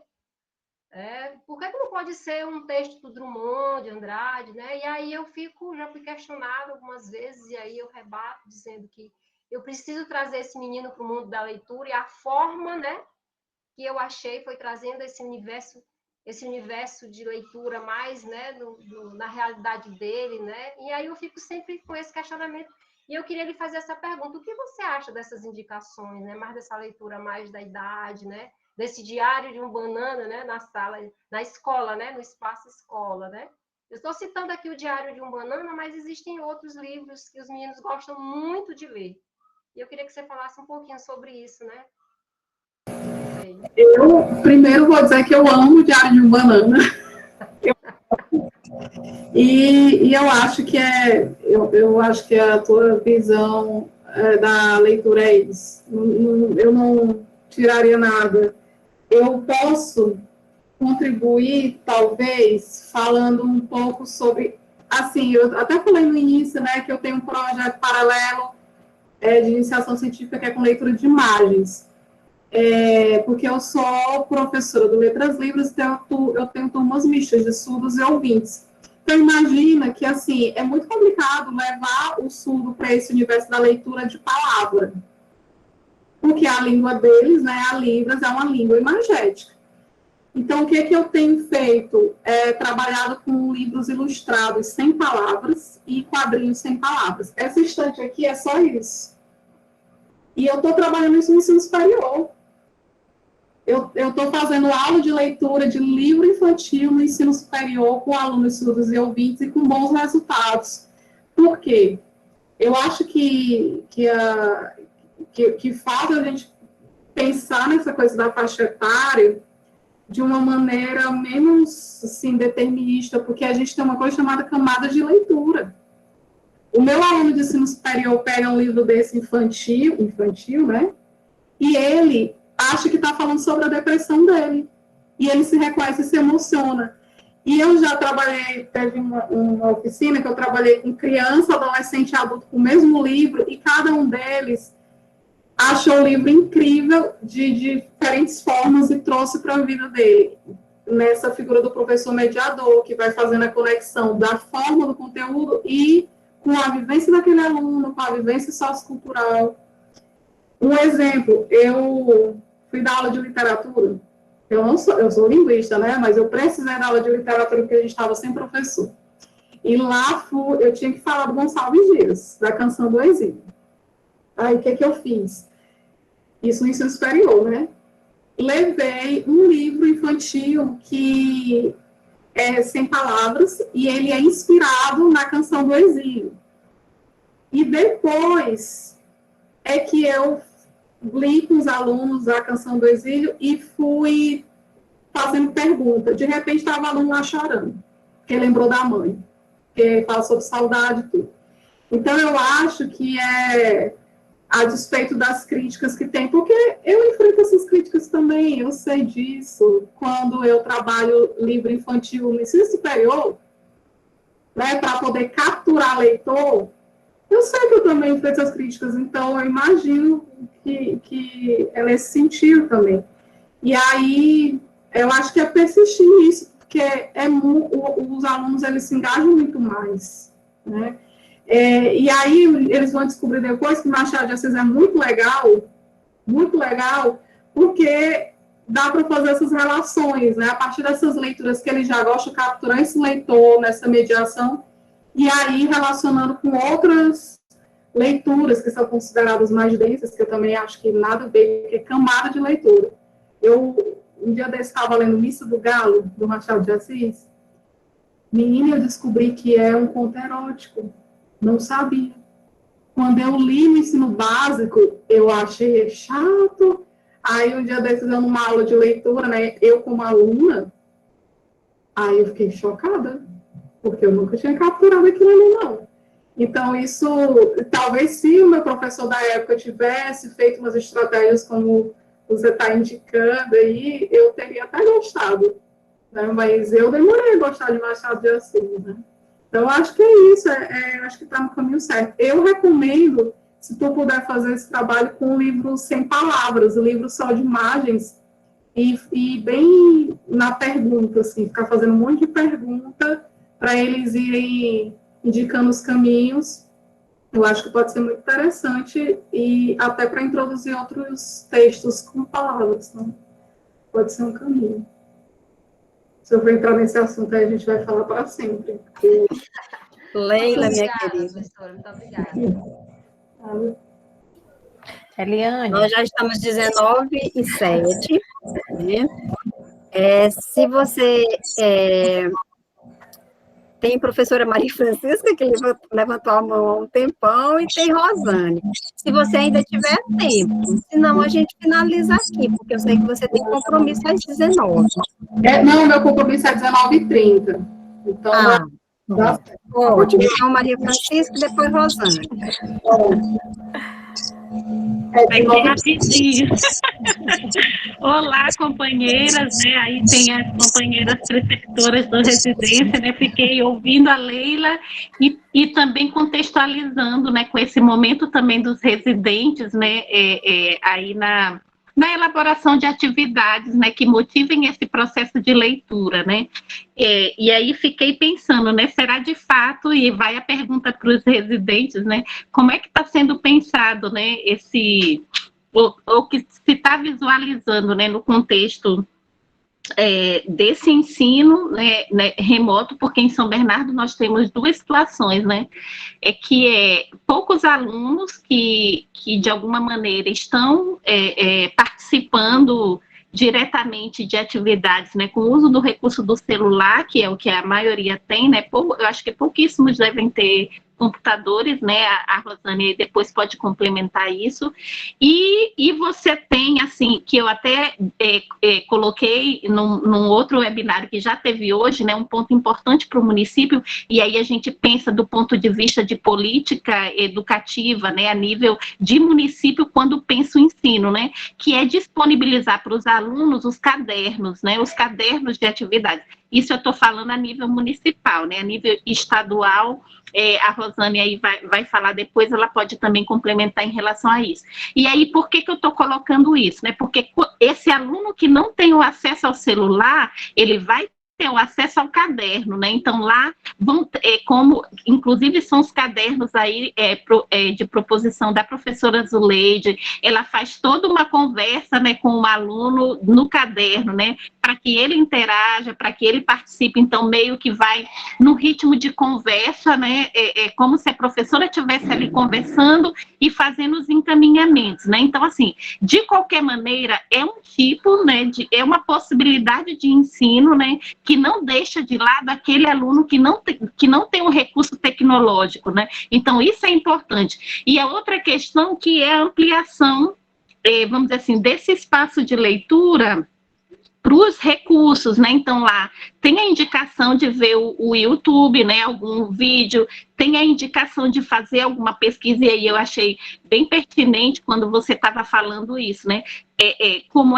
Quais são as minhas estratégias? Porque, assim, olhar para a estratégia do outro é uma coisa, mas, assim, você mesmo dizer como é que eu faço o meu processo de leitura, né? Como é que eu chego a determinados sentidos a partir daquilo que eu leio. E aí, pensando, né, em tudo isso, não tem como você ser um mobilizador de leitura, né? E isso ficou muito claro durante toda a fala, se no caso nós, né, não somos leitores, né? E isso é muito claro na prática, né? Até mesmo das recorrências que você vai fazer no seu próprio motivar a leitura. Parece que isso fica implícito, né? E aí, em relação à motivação, né, a Zuleide falou na questão das indicações, e eu lembrei, eu trabalhei durante 15 anos em Roraima, na educação básica, né, desde o ensino fundamental, do ensino infantil até o 3º ano do ensino médio. É claro que nesse período eu alternei espanhol e português, né? Mas, assim, eu participei com um grupo do ensino médio, né? Eles tinham que ler, todo bimestre eles tinham que ler determinadas literaturas, né? E aí, o que aconteceu? Eles tinham que ler, só que naquele momento, o que eles estavam lendo? A trilogia da saga de Crepúsculo, né? Então, o que eu fiz? Comprei a trilogia inteira, li com eles, fiz rodada de leitura e depois eles leram Cortiço, leram Divina Comédia, ainda fizemos teatro, que foi super legal. Então, assim, eu penso que, e também concordo, assim, muito com a Zuleide, né? O que a academia, né, teoricamente, né, coloca como o que deveria, né, ser levado para a sala de aula, e isso implica, inclusive, né, algumas ideias cristalizadas, né, que vão para as famílias, né, aquilo que deve ser lido. Mas não, eu penso que a leitura, e aí quando você vê aí Wattpads, né, que você tem um monte de leitores que leem aí romances, e o jovem está aí lendo, né, e aí você diz, o jovem não lê, mas ele não lê o quê, né, e as motivações que você também vai fazer para que ele leia. Então, eu penso que vai muito nesse caminho, né, daquilo que a gente quer de fato que o aluno participe. Eu acho que que tem muito a ver com isso, e também do seu envolvimento, né? E aí entra a questão da empatia, e aqui eu também coloco um exemplo que já veio agora do Residência, com o grupo da Zuleide, que foi quando o aluno se sente bem, né, e sente essa empatia lá, né, com o profissional que está atuando, né, principalmente nessa questão do ensino, ele automaticamente ele cria esse vínculo, né? Então, às vezes ele até fala de algo que ele está passando em família, como você falou, né? A partir da leitura de um texto, ele coloca a vida dele e às vezes ele até compartilha coisas muito pessoais, né? Isso já aconteceu com grupos aí dos residentes agora. Então, assim, é um pouco como é que você se coloca nesse papel, né, de ser professor. É isso, era mais para contribuir, não era uma pergunta, e legal aí a participação e interação. Muito obrigada. Eu que agradeço, eu acho que é isso mesmo, assim, na verdade, acho que a gente nunca leu tanto como agora, tá o tempo todo lendo, todo mundo está lendo o tempo todo, né? E é claro que a gente pode questionar que leituras são essas e dar os direcionamentos, assim, mas vai muito disso, dessa percepção de estar todo mundo lendo. Os nossos alunos fazem fanfics, constroem memes, né? Eles estão fazendo muita coisa que depende muito de compreensão e interpretação do mundo, né? Então, acho que é muito relevante isso, e o professor se colocar nesse lugar de leitor mesmo, para que ele capture esses afetos. Eu acho que dá muito para a gente capturar afetos pela leitura, assim, né? Às vezes eu, do nada, falo assim, eu li tal coisa esse final de semana, eu gostei tanto, não sei o quê, mas vamos voltar para a aula. E eles, não, o que foi que você leu, o que você assistiu? Então, eles querem, e eu acho que isso é a melhor forma de a gente conduzir esses processos, né?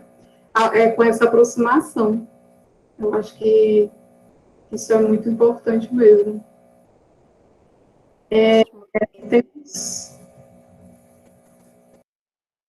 Eliane, ainda dá tempo de eu falar tomar a palavra. Sim, Rosane, a gente finaliza com você, para a Leila ter tempo de tomar uma água, né, Leila, antes da aula. Não, eu queria só compartilhar a Leila falando sobre os textos, né?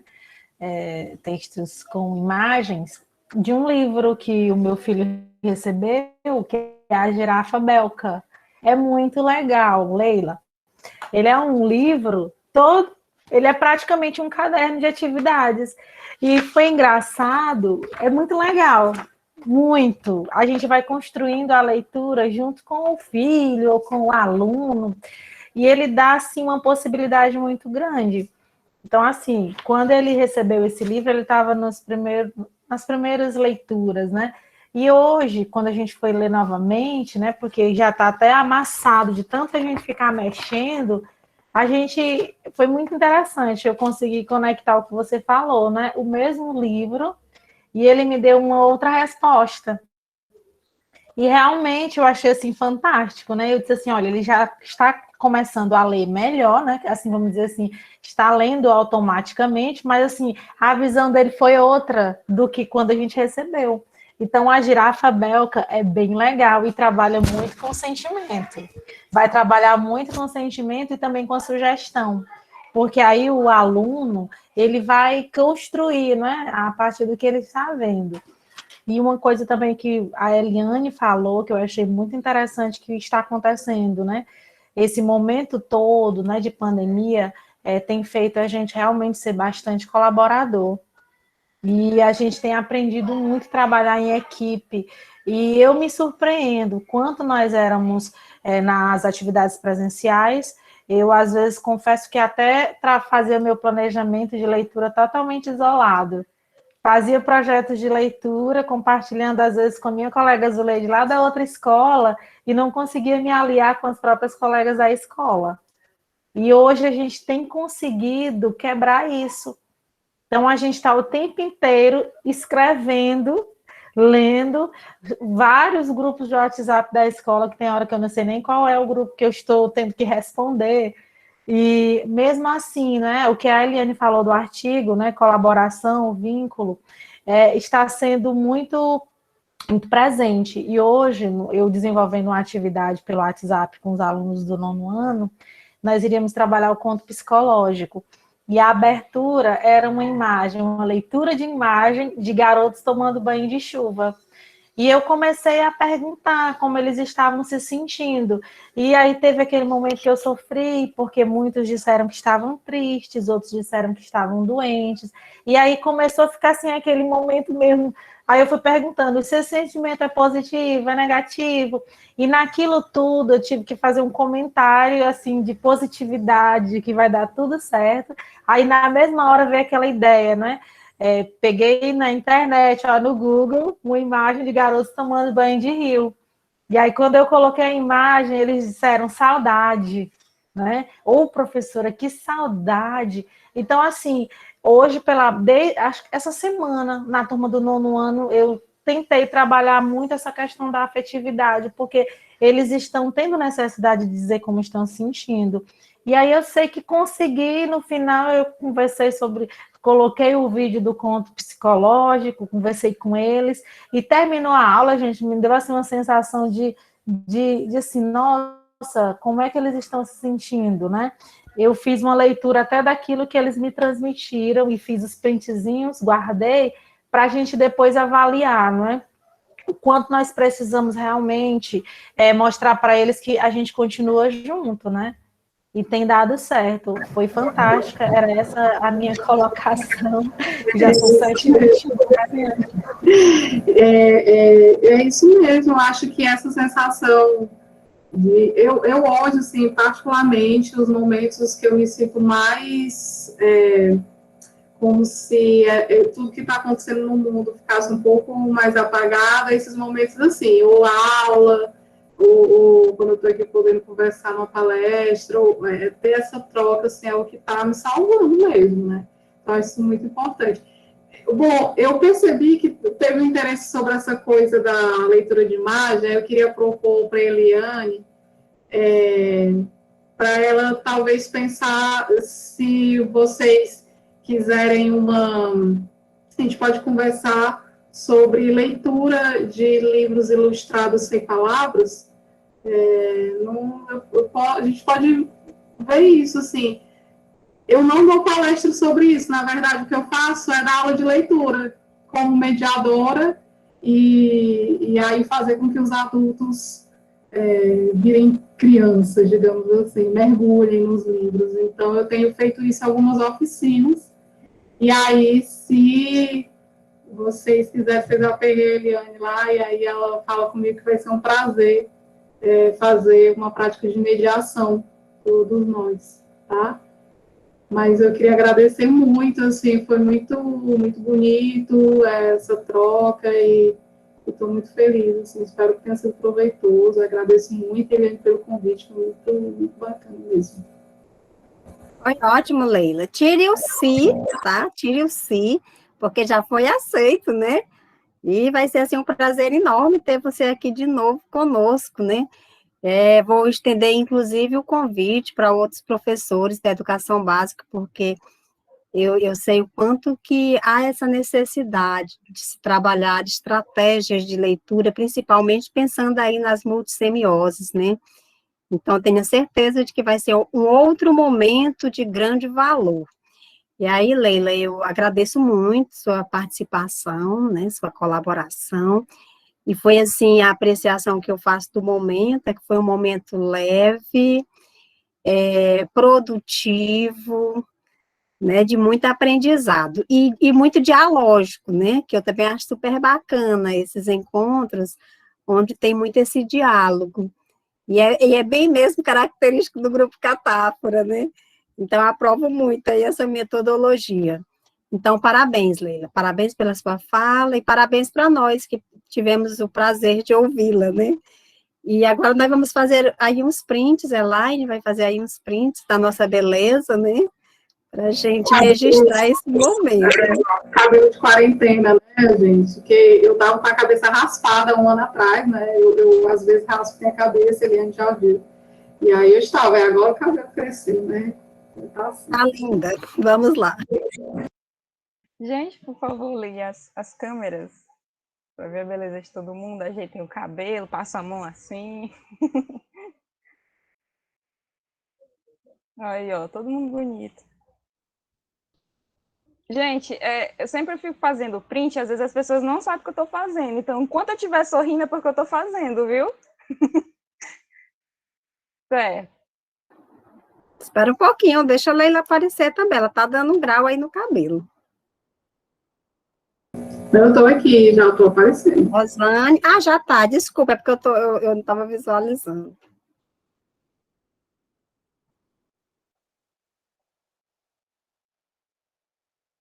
Pronto, fiz um monte, depois vou compartilhar. Uma boa estratégia, ficar sorrindo, assim, olha, enquanto eu estiver sorrindo, o print está rolando. Amei, vou usar.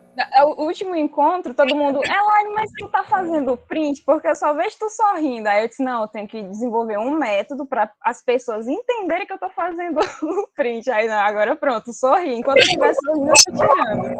Olha, estratégia, é isso. Obrigada. Então é isso, pessoal. Muito obrigada. Leila está já em cima do horário dela. Muito obrigada, Leila, pela gentileza. E até o próximo encontro, né? Até, tá marcado. Tá. Vamos agendar direitinho. Tchau. Tchau. Tchau, tchau. Fiquem com Deus.